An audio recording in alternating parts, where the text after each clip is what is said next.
जोधपुर में नाजर जी की बावड़ी। लगभग 300 साल पुरानी इस इमारत में आना और इस पानी को निहारना कैरोन रोंसले को बहुत अच्छा लगता है। 75 साल के कैरोन आयरलैंड से हैं, लेकिन कई साल से वो इस ऐतिहासिक शहर की पुरानी बावड़ियों में जान फूंक रहे हैं।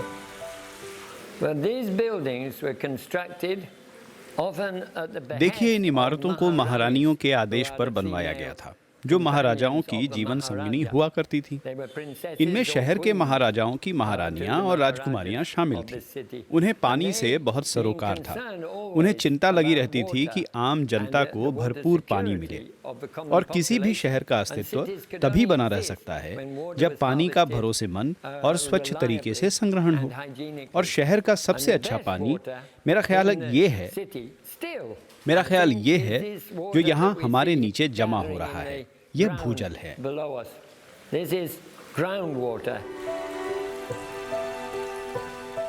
जोधपुर में ज्यादा बारिश नहीं होती, ऐसे में ये बावड़ियां पुराने जमाने में पानी का अहम स्रोत थीं।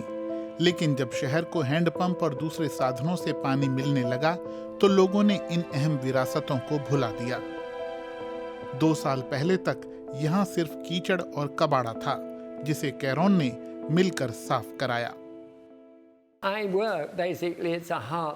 मैं यहाँ जो काम करता हूँ अपने दिल की आवाज़ पर करता हूँ। मैं इनके लिए काम करता हूँ क्योंकि ये अनमोल विरासत हैं, बहुत ही अनमोल हैं। ये सिर्फ फैंसी इमारतें नहीं हैं जिन्हें त्याग दिया गया है। ये पानी का संग्रह करने वाला एक सिस्टम है जो बेशकीमती है। इससे पता चलता है कि प्राचीन राजस्थान का समाज कितना व्यवस्थित था। उन्होंने कैसे जल संसाधनों को बनाया। ये उनके अस्तित्व के लिए बहुत महत्वपूर्ण थे। ये इमारत पानी के मूल्य के लिहाज से एक मंदिर थी। इस पंप के जरिए पानी यहाँ से जल आपूर्ति विभाग के जल संग्रह में जाता है। हालांकि इसे पेयजल के तौर पर इस्तेमाल नहीं किया जाता। कैरोन को भारत से प्यार विरासत में मिला है। वो बताते हैं कि उनके दादा ब्रिटिश राज में भारतीय रेल में इंजीनियर थे। खुद कैरोन कई देशों में रह चुके हैं, लेकिन कुछ साल पहले जोधपुर आए तो यहीं के होकर रह गए। जोधपुर के ऐतिहासिक घंटा घर पर आना और यहाँ के स्थानीय लोगों से बात करना कैरोन को बहुत पसंद है। यहाँ रहते रहते उन्होंने कुछ हिंदी और मारवाड़ी बोलना भी सीख लिया है।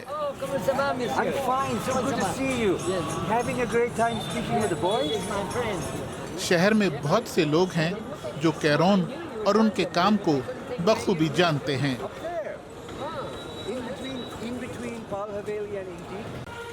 जोधपुर की पुरानी बावड़ियों ने कैरोन को जिंदगी के इस पड़ाव पर एक नया मकसद दिया है। ये महिला बाद झालरा है, जिसे कैरोन ने सबसे पहले साफ कराया। पुराने जमाने में बावड़ियां जहां शहर के लिए पानी का अहम जरिया थीं, वहीं झालरा शाही परिवार की महिलाओं के लिए तैरने या फिर मनोरंजन की जगह हुआ करते थे। ये बहुत प्यारी जगह रही होगी। महिलाएं यहाँ संगीत सुना करती होंगी और वहाँ संगीत बजाने वाले बैठते होंगे। ये कितनी हलचल वाली और रंगारंग जगह रही होगी, आप कल्पना कर सकते हैं। जब मैं अपने जहन में इस समय की तस्वीर बनाने की कोशिश करता हूँ तो इस जगह से प्यार करने लगता हूँ। और अब एक कारोबारी ने इस झालरा की देखभाल की जिम्मेदारी ली है। फिलहाल खेताराम इसकी देखरेख करते हैं। कैरोन भी समय समय पर यहाँ आते रहते हैं।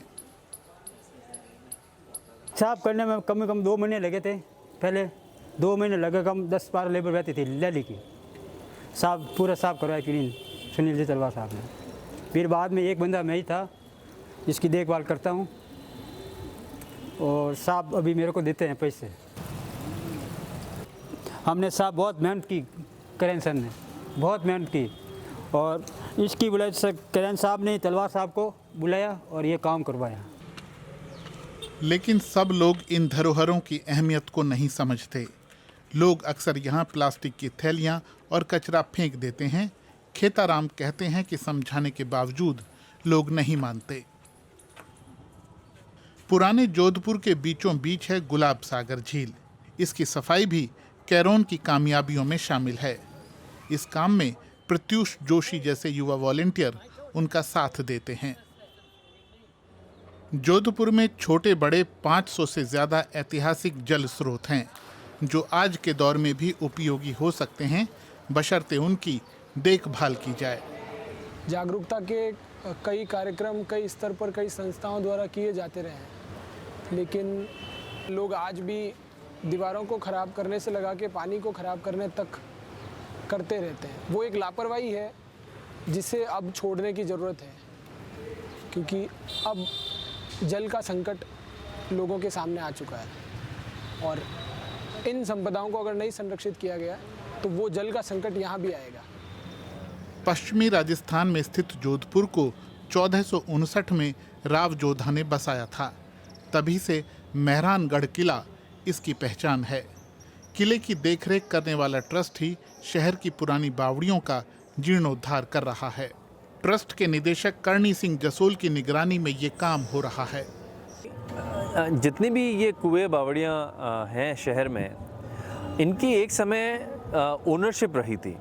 या तो वो प्राइवेट मालिक की ओनरशिप थी, या जो राजा हैं या उनकी जो रानियां हैं, उन्होंने ये सारे जल स्रोत जो हैं ये पब्लिक की यूज़ के लिए बनाए थे।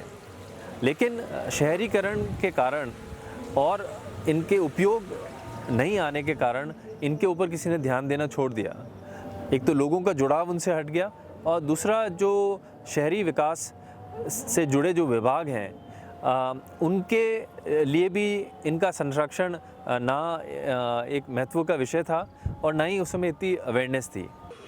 लेकिन ये जलाशय, बावड़ियां और झालरे इस शहर की विरासत का अहम हिस्सा हैं। ये बताते हैं कि पानी जैसे अमूल्य संसाधन को सहेजना कितना ज़रूरी है। लेकिन दशकों की उपेक्षा के बाद इनकी जब सुध ली गई तो इन्हें साफ करना चुनौतीपूर्ण था। ब्रॉडली मैं ये कहूँगा कि दो तरह के चैलेंजेस थे। एक लोगों के प्रति अवेयरनेस की कमी, और दूसरा ये कि इतनी डिसयूज़ में हो गई थी काफ़ी बावड़ियाँ, जिसमें इतना सिल्ट और गंदगी भर दी गई थी कि उनके साफ़ करने का जो तरीका है वो सिर्फ मैनुअली हो सकता है। आप मशीनें लगा के इन सब बावड़ियों को साफ़ नहीं कर सकते हैं। तो धीरे धीरे जोधपुर के जो युवा हैं और कुछ और ऑर्गेनाइजेशन है वो जुड़ते गए। उन्होंने फिर साथ साथ में जो अगर कोई डैमेज्ड बावड़ियाँ हैं उनका संरक्षण करना शुरू करा। कैरोन के भीतर जोधपुर के प्राचीन जल स्रोतों को बचाने के लिए गजब का उत्साह है। गर्मी के मौसम में जब उन्हें ठंडक और एनर्जी की ज़रूरत महसूस होती है तो वो गन्ने का रस पीते हैं। इसे वो अपना फेवरेट ड्रिंक बताते हैं। ऐसी और भी कई चीज़ें हैं जो उन्हें भारत की तरफ खींचती हैं।